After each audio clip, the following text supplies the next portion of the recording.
We have one more special gift for you tonight. It's in honor of a great man, an important figure in American history, and an important friend of the Jewish people, who was born this week 100 years ago, Francis Albert Sinatra. He was not just one of the greatest singers of all time, second only to our own cantor Nathan Lamb, but he was also an Academy Award-winning actor, a great friend of the Jewish people, and especially the state of Israel. And so tonight, on the Shabbat that coincides with the date of his birth, I think it's fitting to say a few words about that special connection he had to Eretz Israel. Israel and the response to European persecution that it embodied was a deep personal cause for Sinatra. He was born and brought up in an Italian-American enclave in Hoboken, New Jersey. His grandparents had immigrated to the United States from Italy in the 1890s, like many of our families who had immigrated around that same time from Eastern Europe. And the anti-immigrant bigotry that he faced that his family faced in the turn of the century in New York lingered in Frank's childhood in the 1920s.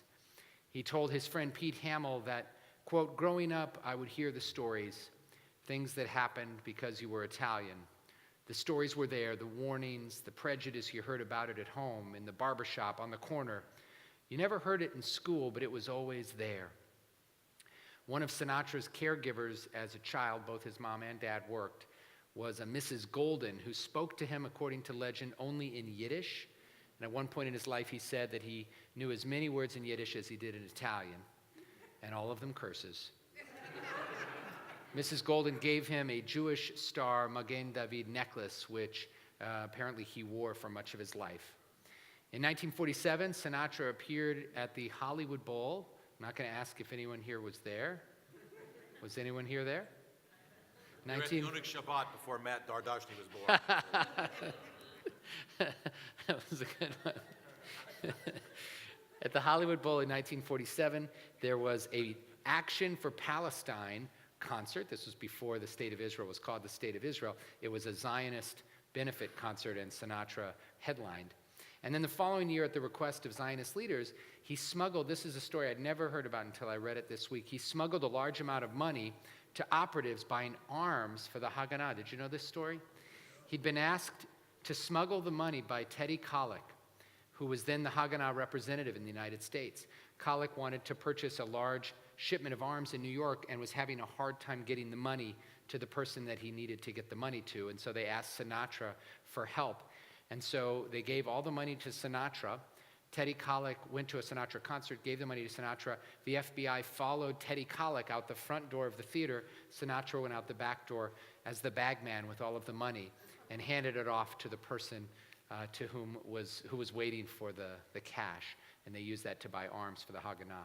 He first visited Israel in 1962 on a world tour. By this time, he was a huge star, and he did 7 shows in Israel, more than in any other country. He was blacklisted by all of the Arab countries during that tour because he was not just playing Israel, but he was doing so many shows there. These shows were all fundraisers for a youth center that he built in Nazareth for Arab and Jewish youth. He had a dream that Arab children and Jewish children could play together and celebrate in Nazareth. And finally, here's something that his longtime assistant, George Jacobs, wrote about Sinatra's visit in '62. He called him Mr. S. He said, "Mr. S adored Israel, and Israel adored him right back. Here was a whole country of underdogs and survivors, the people Sinatra respected most, people like himself who'd beaten the odds. Israel was the only place on the whole tour where Mr. S took a real interest in the country as anything other than a concert stop. He wanted to see everything.